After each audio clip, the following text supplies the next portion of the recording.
تعالى اقول لكم عملت الطبق الفخم ده ازاي.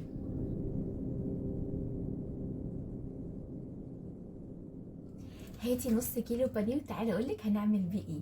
نعمل وصفه تبان صعبه بس هي سهله قوي. يلا بينا. اول حاجه هنعملها نقطع الفراخ شرايح زي الشاورما كده. انا هقطعها دلوقتي. بصوا عايزاها متقطعه كده، شايفين؟ رفيعه. جاهز بقى ايه العيش. عندي عيش لبناني، عيش ابيض، هقصقصه بالمقص كده. انا عايزاه مكعبات. بصوا كده، انا بحس المقص اسهل حاجه ان انا اقطع بيها العيش، اسهل من السكينه. شويه زيت، انزل بالرز، اقلبه تقلبتين.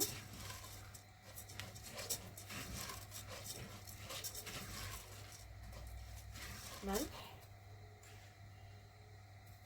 شويه سكر، ميه سخنه.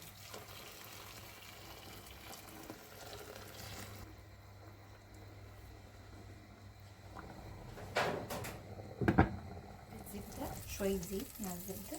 ننزل بالفراخ،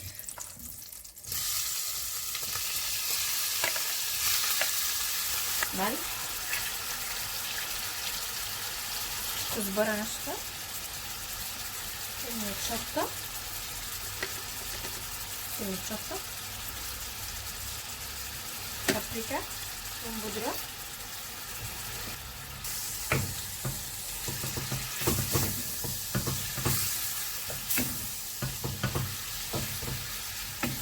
الفراخ خلصت خلاص اهي، هشيلها بقى من على النار. اعمل الدقه. حطيت شويه زيت، معلقه ثوم مفروم، ملح، فلفل اسود،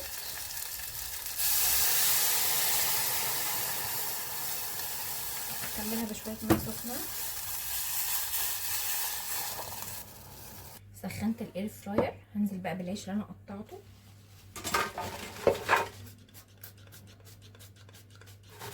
رش عليه ملح، فلفل، حطه بقى في الاير فراير على ربع ساعه يتحمص. انا هعمل الصوص اللي بحطه فوق الفته.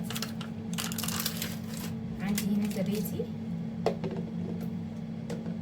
دي عشان ما تكتلش هنزل عليها برشه ملح. دي تقريبا كريميه جدا. احط عليها معلقه من الدقه اللي انا عملتها.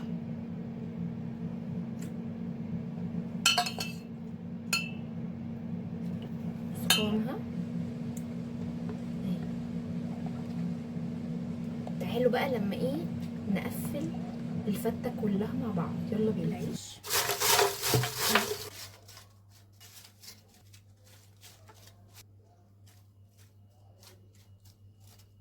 ننزل عليه بالدقه.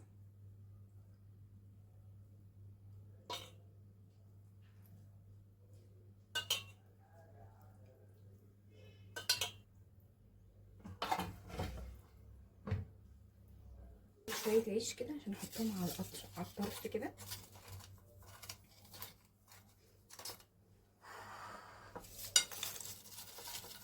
صوص الزبادي ده بقى انا مش هحطه كله لان انا ولادي مش بيحبوه على الاكله دي يعني، فانا بخليه جنبه في طبق واللي عايز بياخد على الطبق بتاعه.